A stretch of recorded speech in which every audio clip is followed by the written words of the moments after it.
berjumpa kembali dalam Renungan Harian GKI Kebon Jati bersama saya, Pendeta Yoce Handrikaru. Selamat tahun baru bagi kita semua, saudara sekalian. Saudara sekalian, tema renungan kita hari ini ialah New Journey with God. Bagian firman Tuhan yang mendasari renungan kita diambil dari surat Paulus kepada jemaat di kota Filipi, pasal yang ketiga, ayat 13 dengan ayat 14 yang berkata, "Saudara-saudara, aku sendiri tidak menganggap bahwa aku telah menangkapnya. Tetapi ini yang kulakukan, aku melupakan apa yang telah di belakangku dan mengarahkan diri kepada apa yang di hadapanku dan berlari-lari kepada tujuan untuk memperoleh hadiah, yaitu panggilan surgawi dari Allah dalam Kristus Yesus." Saudara sekalian, ada sebuah lukisan yang dikenal dengan nama Allegory of Prudence karya Titian, seorang pelukis Italia yang hidup pada abad ke-16. Lukisan ini menampilkan 3 wajah manusia. Wajah yang pertama adalah wajah orang muda yang menatap masa depan. Wajah yang kedua adalah wajah orang dewasa. Dan wajah yang ketiga adalah wajah orang yang sudah lanjut usia yang menengok ke belakang, menengok ke masa lalu. Di gambar itu ada tulisan, "Dari pengalaman masa lalu, bertindaklah bijaksana pada masa kini agar tidak merusak masa depan." Saudara sekalian, lukisan ini hendak menyatakan kepada kita bahwa waktu kehidupan kita sebagai manusia memuat 3 aspek waktu, yaitu masa lalu yang dilewati, masa kini yang sedang kita jalani, dan masa depan yang akan kita jalani dan hadapi. Lukisan Titian mengingatkan kita untuk memetik pelajaran dari masa lalu, agar kita dapat bertindak yang tepat pada masa kini dan lebih bijaksana lagi dalam menata dan menjalani kehidupan kita di masa depan. Saudara sekalian, ini jugalah yang dilakukan oleh Paulus seperti yang dikatakannya dalam teks bacaan kita hari ini. Paulus memandang perjalanan hidupnya sebagai sebuah perjalanan iman bersama dengan Tuhan. Perjalanan hidupnya adalah sebuah journey bersama Tuhan. Ia selalu mengarahkan diri ke masa depan bersama dengan Tuhan.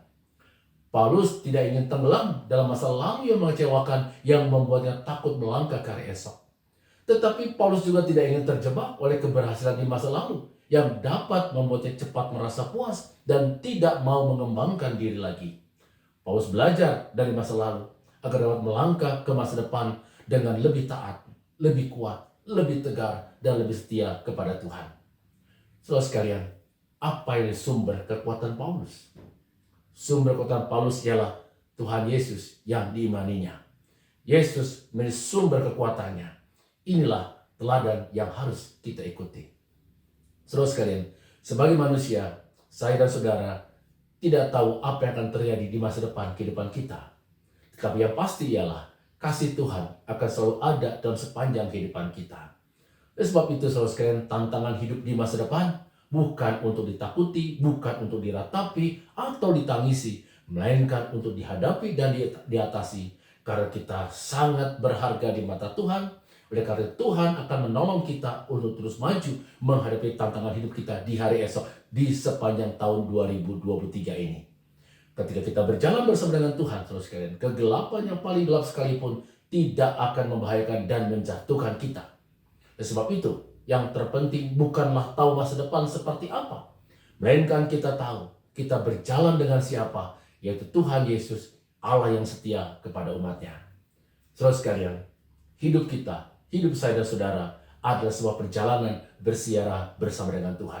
Sebuah journey bersama dengan Tuhan.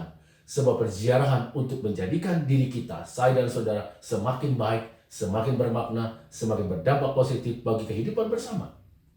Mari saudara sekalian, di tahun yang baru ini, di tahun 2023 ini, kita teguhkan komitmen kita untuk terus menjalani journey kita, perjalanan hidup beriman kita bersama dengan Tuhan.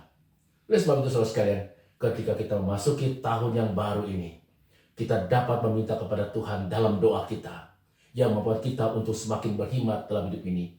Doa ini berkata, "Tuhan, berikan saya kemampuan untuk menerima hal-hal yang tidak dapat saya ubah, keberanian untuk mengubah hal-hal yang dapat saya ubah, dan hikmat untuk dapat membedakan keduanya." Tuhan beserta dengan saudara sekarang dan selamanya. Amin.